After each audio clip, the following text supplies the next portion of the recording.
given by Héctor Climente-González. It's a proceedings presentation entitled Model-Based Optimized, no, wait a second, Block HSIC Lasso, Model-Free Biomarker Detection for Ultra-High Dimensional Data. And the speaker is about to be hooked up and on stage in a second.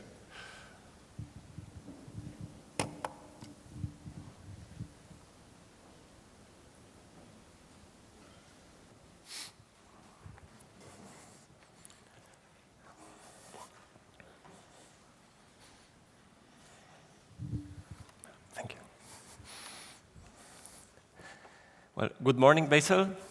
My name is Héctor, and I'm going to talk about Block HSIC Lasso, a feature selector method, a nonlinear feature selector method which targets particularly bioinformatics dataset. So, of course, I would like to start talking about linear methods, and obviously they are very widespread in bioinformatics, very useful. I mean, they are interpretable, they are fast to compute. However, we know many instances where biology behaves nonlinearly. We know that enzymes follow the Michaelis-Menten curve in front of the substrate. We know that information flow through a signaling pathway can be often described as a bottleneck model. So, in summary, there are plenty of cases where a nonlinear approach would be more useful. So, to make a long story short, in case you have a data set with a measured phenotype, an outcome, and some biomolecule measures, like for example gene expression, you have like two big approaches. The first approach would be for each of your features, for each of your genes, to take a measure of its nonlinear association with the outcome. For example, here, I talk about the HSIC, which is based on kernels. Essentially, you can think of it as a correlation in the kernel space, so the kernels capture this nonlinear relationship in the data. And like that, you would end up with a measure of this nonlinear association between each of the biomolecules and the outcome. You can take, it's a ranking, so you can take the top 10, maybe you can compute a p-value, some approach like that. The second big family of approaches would be to follow a minimum redundancy approach. This would be maybe more similar to what Lasso does. So in this case, you are not only interested in selecting features maximally associated in a nonlinear way with the outcome, but also you want these features not to be redundant. So, for example, here I'm presenting MRMR, which is based on mutual information to measure this nonlinear association. As you can see, MRMR tries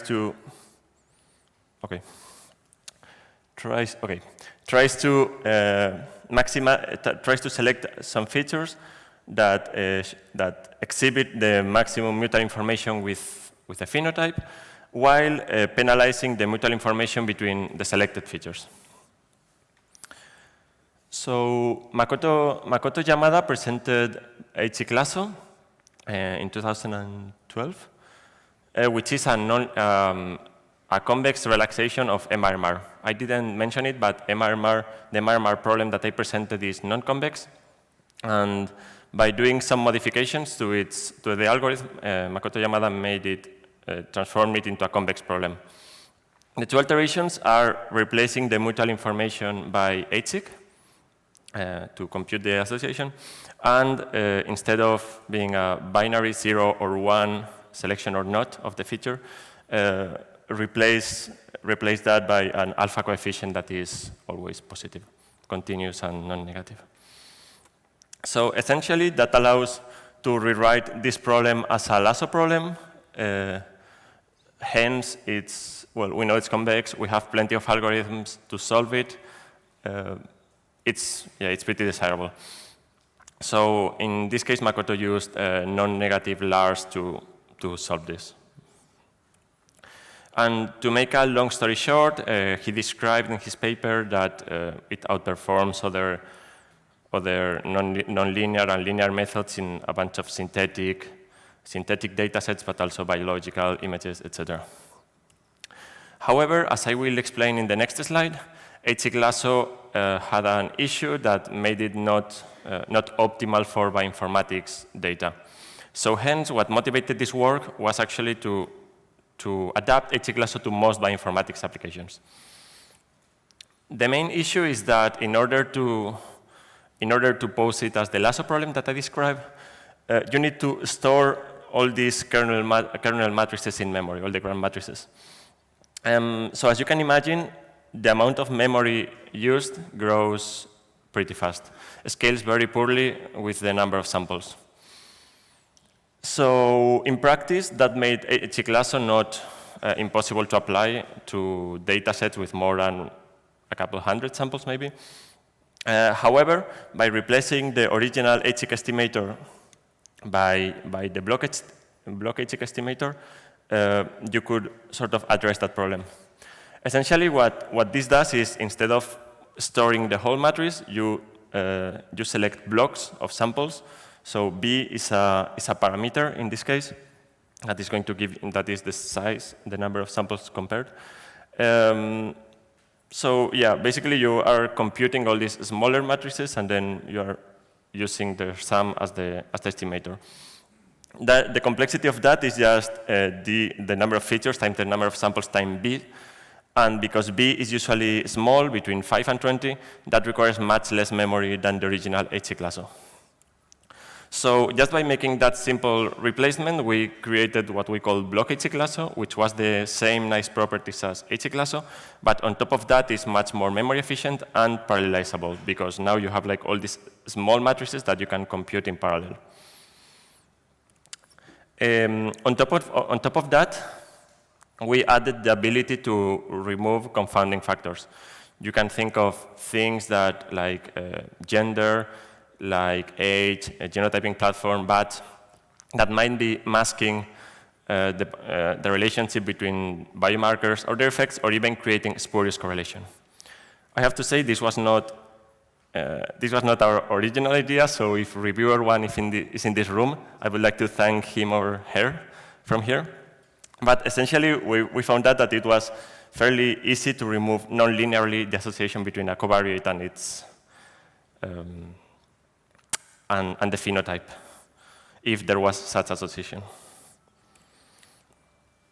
So on synthetic data, we showed several things. We showed that block HSIC Lasso gets accuracy really close to the original HSIC Lasso, if not the same in most cases. As expected, the memory used is only a fraction of the one required by the original algorithm. And we are effectively dealing with nonlinear confounders in our data. So it was nice applying it to doing a proof of concept on synthetic data, but then we moved to real data sets in bioinformatics to see how we are actually doing. For this, we followed two complementary approaches. The first approach is based on a classical cross-validation approach. We divide our data sets in two parts, training and testing. And on the training part, we apply a feature selection step, linear or nonlinear, as I will explain. And then exclusively on those features, on the features selected, and on those samples, we train a classifier that can handle nonlinearities. In this case, we chose random forest. And then we study the prediction accuracy of that classifier on the testing set.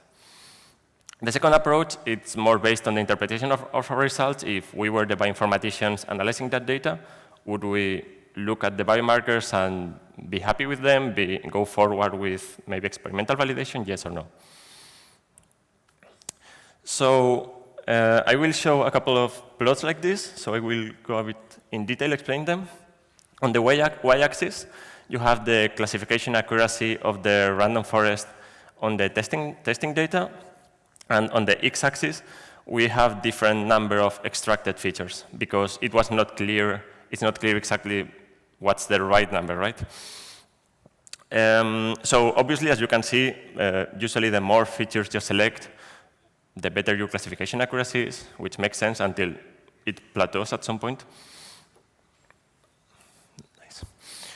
And then in different shades of pink/fuchsia, you have different versions of HSIC Lasso, where the original HSIC Lasso is in this fair pink, and different versions of this fuchsia are different blocks. It's block HSIC Lasso with different block sizes. Then in green, you have MRMR, the mutual information-based method that I presented at the beginning. In blue, you have LARS, which is basically Lasso. And in gray, you have the line with the random forest train over all the features. So first, we examine some microarrays, so gene expression data. And as you can see, block HSIC Lasso, it's comparable to HSIC Lasso and always superior or at least as good as other methods, especially better than linear methods. We also tested it in other images. In this case, these images have nothing to do with bioinformatics. It's actually face recognition, but still it's clearly nonlinear. So we thought it was worth it. See how we're doing. And as you can see, the conclusions would be the same. Block HSIC Lasso is performing better or at least as good than other methods. And lastly, this is where things get more interesting, because we started applying block HSIC Lasso to data sets where the original HSIC Lasso couldn't run. In this case, it's single-cell data, which usually contains between thousands or over tens of thousands of samples.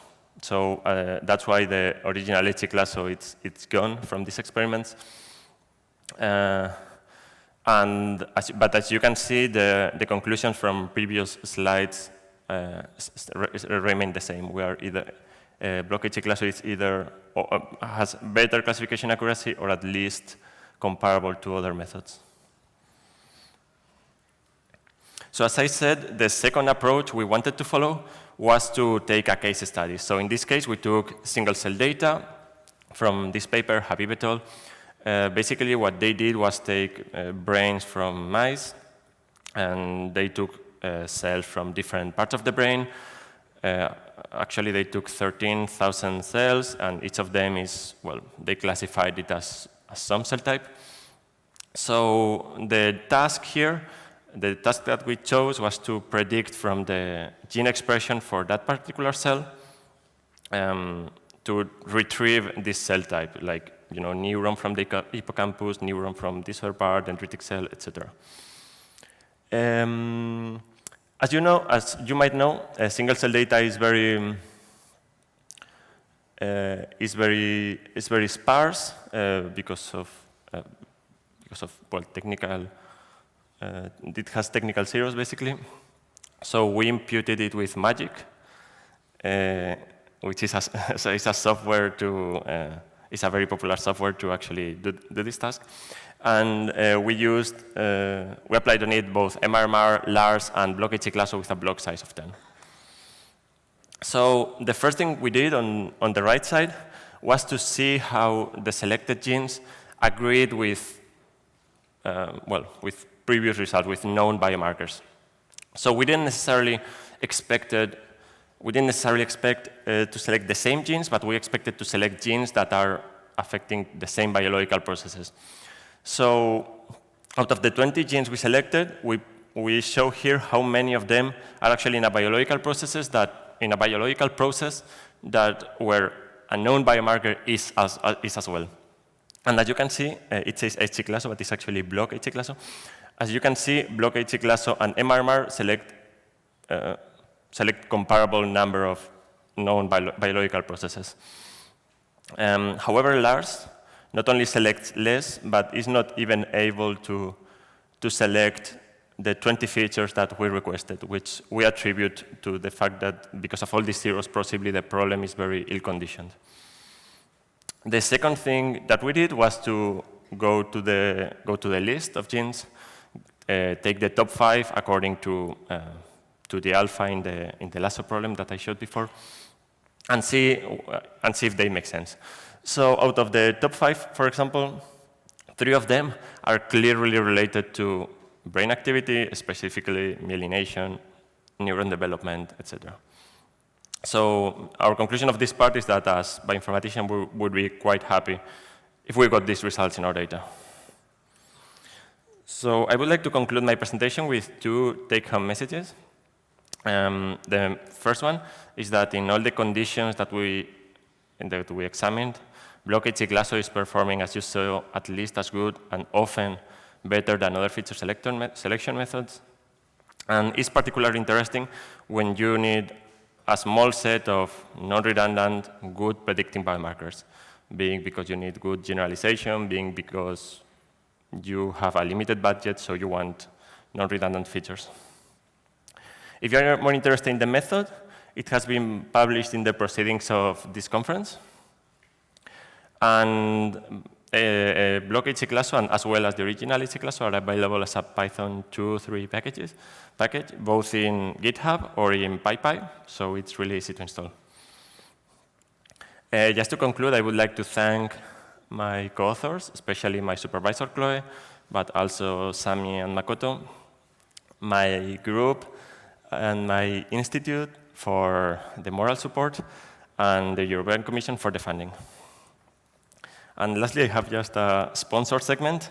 If you are interested in doing a postdoc in machine learning applied to biology, which is basically what everyone in my group does, it's very methodological, please come to us. We have a postdoc position open for feature selection on GWAS data, either to me or to Chloe, who is sitting in the public. Thank you very much.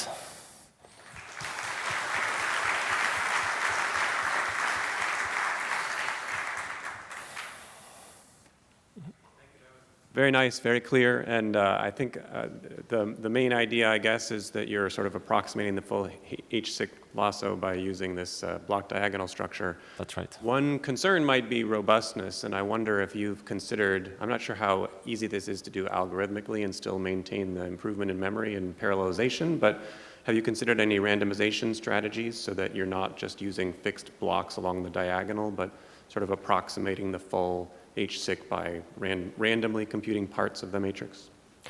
Thank you for your question. We actually do that. I didn't describe it, not to go too much into details, but we apply a bugging strategy where we perform several reshuffling of the original matrix. Usually that parameter is set to 3. We do 3, but of course, you can get more precision by increasing it.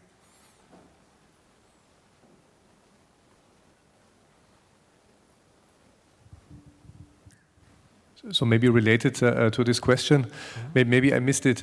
So how do you decide on the right block size in order to get optimal performance? Yeah, that's a good question.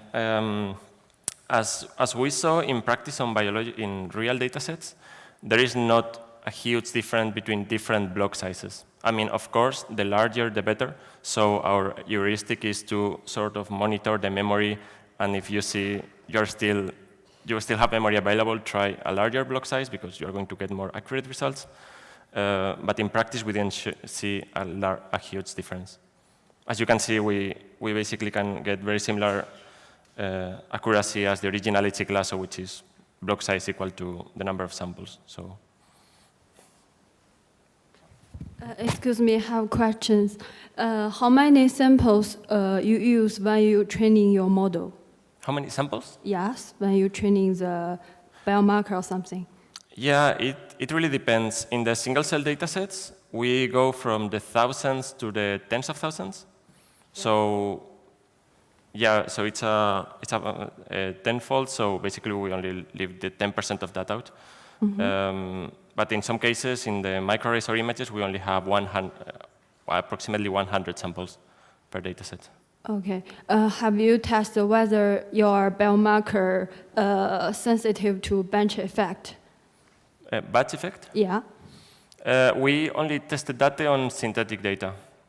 I mean, we see that we can, when there is some sort of batch effect of confounding factor, we can actually account for that on synthetic data. We didn't really try on real data. For your confounding factors, because I heard that some factors like gender and age, but you didn't consider the bench effect, or before, or or have you do some normalization before your training data set? Yeah, no, in this case, yes, as I explained, the confounding factor thing was something we started working on the review, so we didn't really have time to go to real data sets and test it, so we did some synthetic experiments. The results I showed on real data don't have any sort of, I mean, they are normalized, but not in a way that accounts for batch effect. Okay. How many independent data sets you test when you test your biomarker? Sorry, usually? Independent? Independent text data set, or validation data set, I mean. How many cross-validations do we make?